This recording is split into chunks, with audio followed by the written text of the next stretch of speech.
ओम स्थापकाय च धर्मस्य सर्वधर्मस्वरूपिणे अवतारवरिष्ठाय रामकृष्णाय ते नमः। कृष्णाय वासुदेवाय हरये परमात्मने प्रणतः क्लेशनाशाय गोविन्दाय नमो नमः।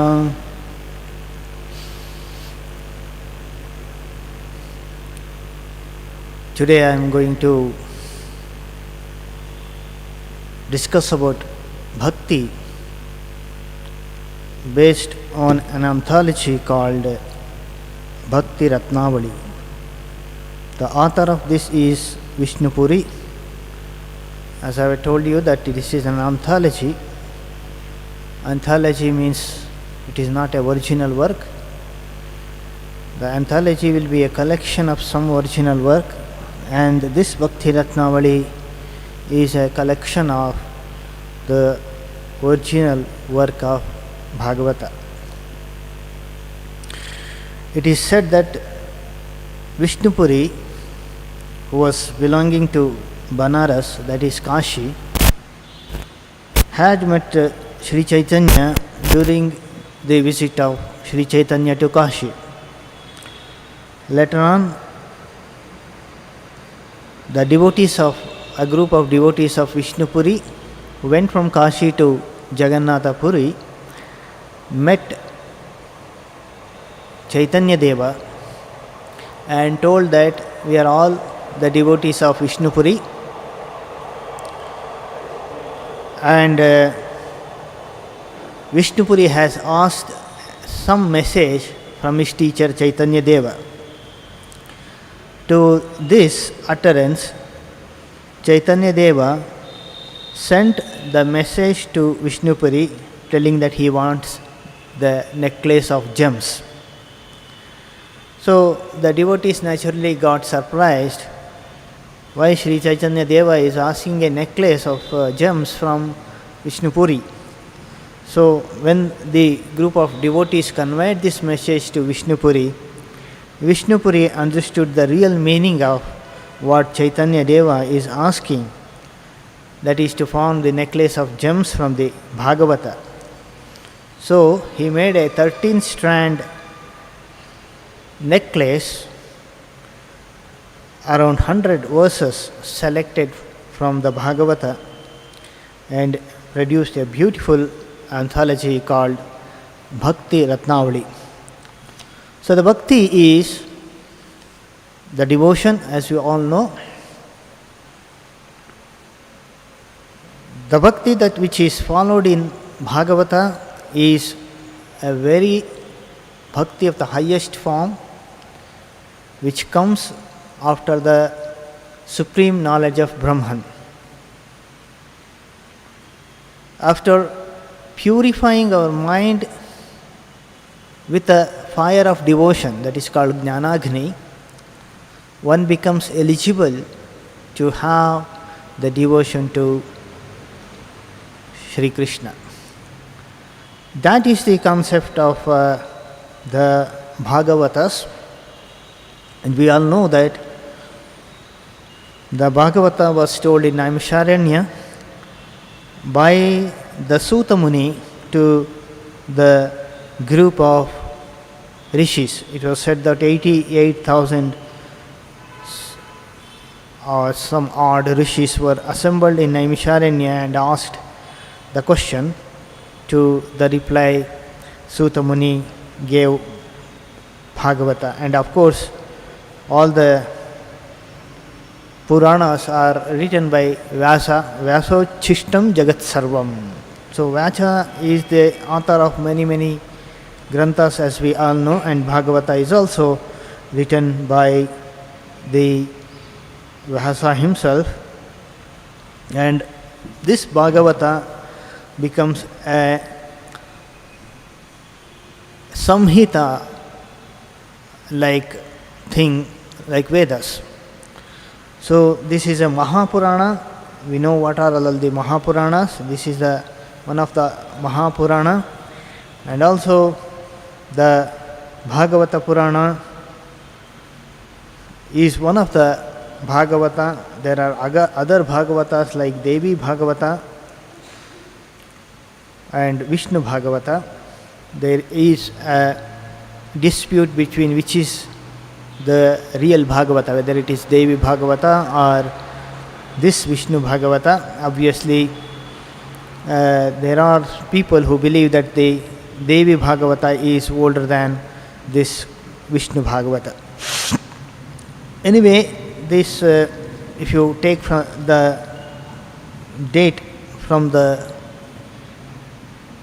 historians of the West, probably the Bhagavata might have been taken the shape in the 6th century AD, much later to Mahabharata. It was, however, admitted by Hazara that there was an earlier text of it differing very much to the present. Anyway, we can take this Bhagavata might have happened somewhere between 1st to 2nd AD. Otherwise, the Bhagavata is written soon after the Krishna's departure to his Parandama, that is Goloka, that is somewhere around 3362 BC. So that's about the Bhagavatas here. And the hero, the center of all the Bhagavata story is Shri Krishna. He is called the Yogeshwara Shiva, Yogeshwara, the supreme being in the highest form of yoga. That's why the Bhagavata says that of all the Puranas, all the avatars, Krishna's avatara is the highest. Krishnastu Bhagavan Swayam. Usually, when the Vishnu takes the avatara, he comes down with some kala, some portions of his divinity. But in the Krishna avatara, Vishnu came with all the Shodasha kalas. That is what told in the Bhagavata. So Bhagavata is undisputedly, even though it is related to Narayana and Vishnu, it is undisputedly a text of Krishna cult, and it became separate Bhagavata dharma. So this Bhagavata has made the complicated attempts to the Krishna devotees to push the matter further and contend that Krishna is not an incarnation of Vishnu, the Godhead, as ordinarily understood, but the Godhead himself. That means to say that Sri Krishna was already there as a supreme God, separate from the Vishnu, and he himself descended to this earth and he himself went back to his abode. So the Bhagavata is in the famous verse, it says, all the above are Amsha Kalas of the Purusha, the Supreme Being, but Krishna is the Bhagavan himself. So from Krishna we can say even the Vishnu has come out. It is given at the end of a dozen or so verses, citing that 24 incarnation of Vishnu in which Krishna is also included as one without any distinctive status over others. Then this verse is a solitary verse. And in most of the cases, other than this verse, the Bhagavata accepts that Krishna is an avatara of Sriman Narayana. Now coming to the historicity of Krishna in Bhagavata, Bhagavata seeks to do is to stress superb glory and significance of Krishna's incarnation by subordinating the whole of its contents to this one theme and exposing the gospel of Bhakti Yoga centering upon his life and teachings. It is doubtful whether it lends support to the sectarian feat of converting the emanation into Godhead and the Godhead into the emanation. So in the process of treatment of the personality of Krishna, Bhagavata Purana no doubt idolizes him. That is why this devotion cult developed in North India In Bengal, North India means in the Mathura region, in the Vrindavan, in Gujarat, in the Dwarka region, in Bengal, where Chaitanya Deva dominated, in the places like Puri and other places, and also in South India, like our Udupi, and also in Kerala, like Guruvayur. In all these places, the Krishna is glorified as the highest God. So the Indian tradition, the India is as if pervaded with the devotion of Krishna, and Krishna is glorified in all the places. So Krishna can be taken as any relation, like a son, a father, a mother, a husband, and he will appear in that form and he will receive the worship. That is the idea of Bhagavata. Bhagavata shows how to approach God in whatever filial relation that we want to keep. Shankara Bhagavat Pada also says in his Viveka Chudamani that Moksha Karana Samagryam Bhakti Reva Gariyasi. In one of the means to attain the liberation, the devotion becomes the supreme. So this is the devotion is the supreme tool for realizing the Brahman. That is what Shankaracharya also says. He has said that the devotion is a profound meditation on one's own true nature. This is the definition of excellent devotion. However, none but a few can have this kind of devotion. The meditation on the self is also becomes the supreme devotion, but the problem is that we cannot do that kind of highest meditation immediately. So that is why the devotion as a means, as a tool for liberation, bhakti is the best tool. That's what Shankara is trying to convey in Viveka Chudamani. Whereas Madhusudan Saraswati says that there are three kinds of bhakti. One is that I belong to Ishvara. Second type is that Ishvara belongs to me. That is the type of devotion which Yashoda expressed. She treated Krishna as his own child. That means this Krishna is a small child, this helpless child belongs to me. And another thing is that Ishvara, who is all pervading, he himself belongs to me.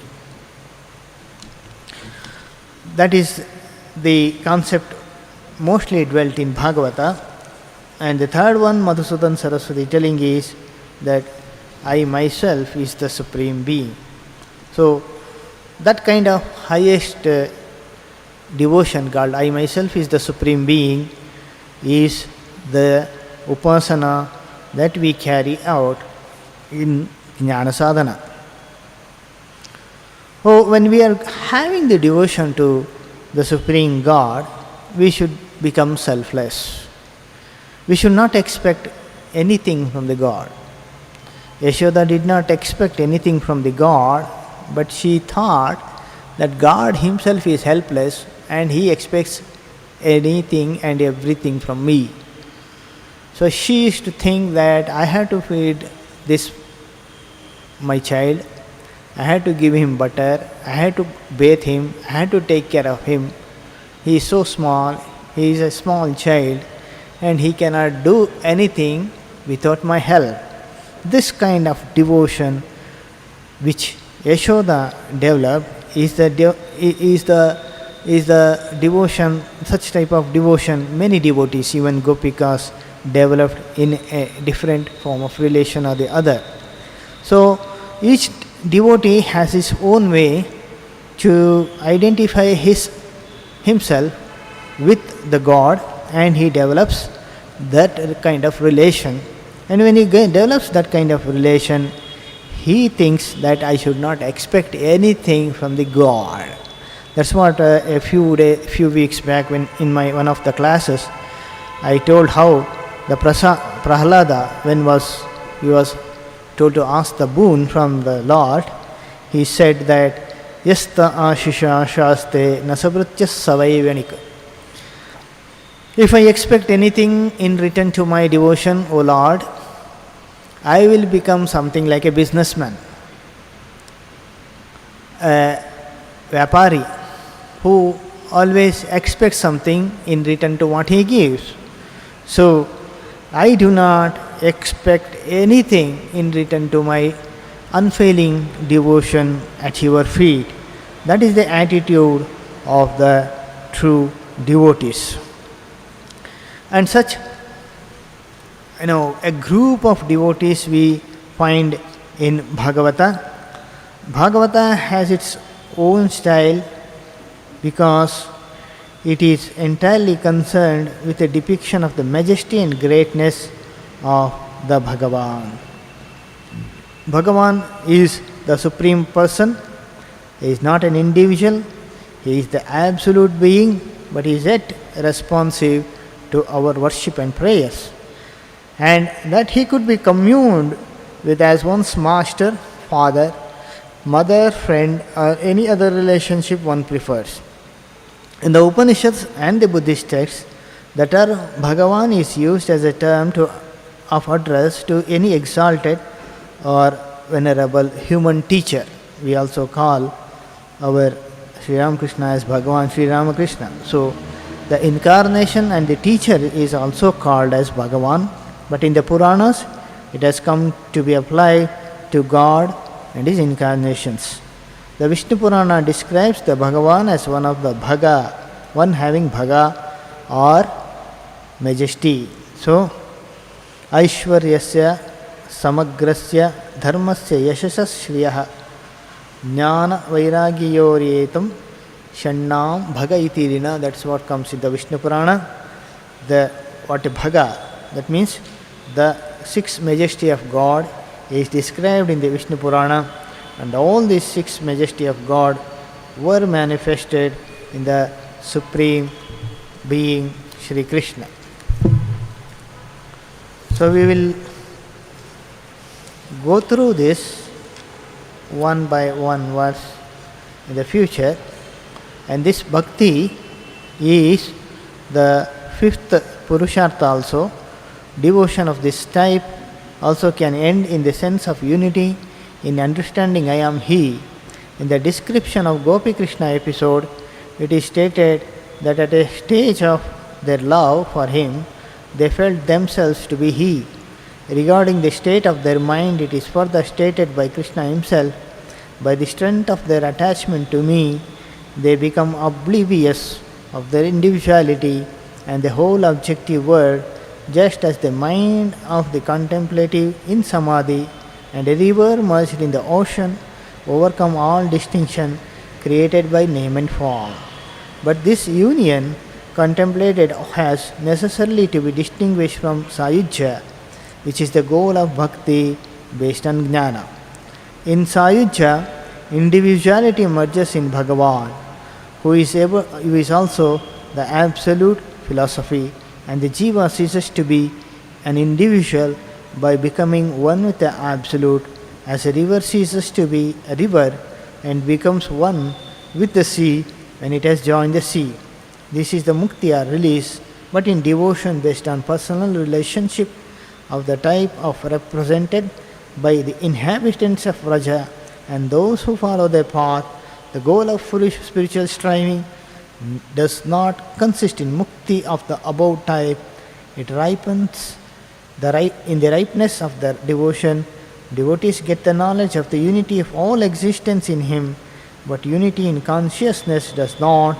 For the devotee entail an ontological cessation through dissolution in Him.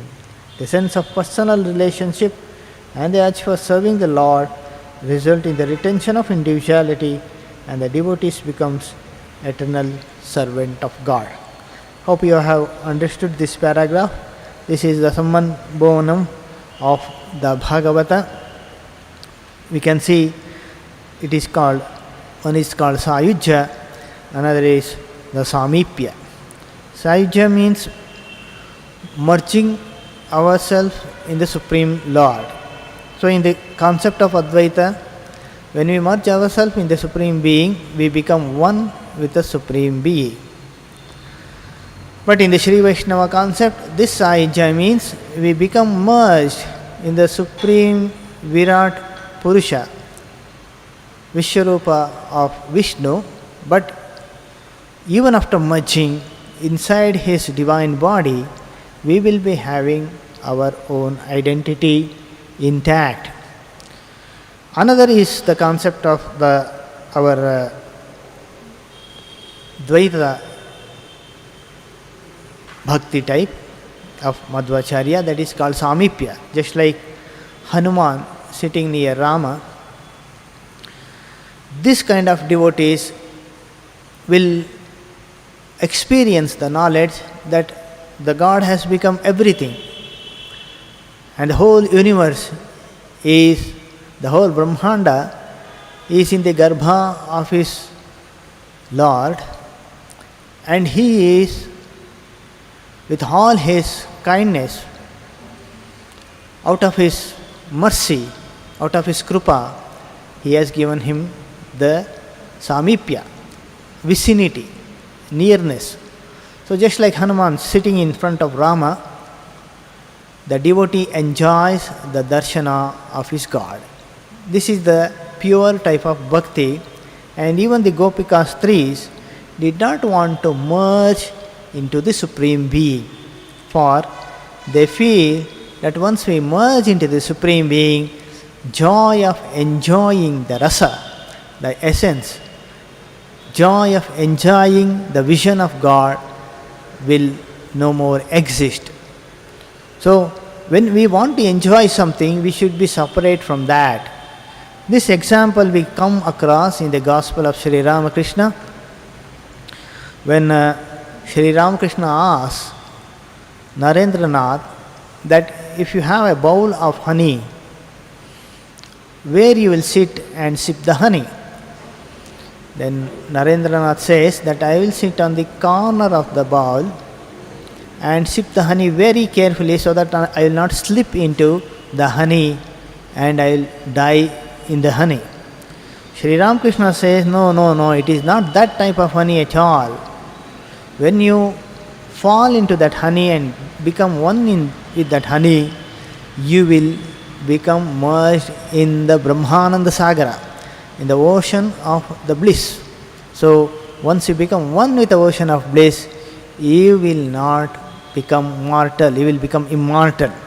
But the Bhakti says, in order to enjoy this nectar, Bhakti Rasamrita, one has to remain separate from the Bhagavan, and they can enjoy the vision and the glory of the Lord. So this is the essence of the bhakti, and the person who becomes a supreme devotee, they become Bhagavatottama. So we can see that one of the great Bhagavata, that is the devotee of Lord Bhagavan, is like Hanuman, is one of the Bhagavatottama, who sees the Lord in all beings, and all beings are resting in Lord, and he serves the Lord in all and every possible way. So once he sees the Lord and becomes his servant, he will not see anything in the world as other than the Lord, and he don't mind working for the sake of the Lord forever. Then he loses his identity and merges his identity with the Lord, keeping the separateness, keeping the sheath of Bhakta and Bhagavan always intact without merging him in him. Through the concept of Bhagavatottama and their preference for the bliss of divine service to liberation and to absorption in the Godhead, it is said that Bhagavata has raised the bhakti to the fifth Purushartha, just like Dharmartha, Kama, Moksha. Another is the bhakti, is the fifth Purushartha, separate Purushartha. We can see some of the selections of this Bhakti Ratnavali in the coming days. Om Shanti Shanti Shanti Harihi Om Tat Sat Shri Ramakrishna Arpanamastu.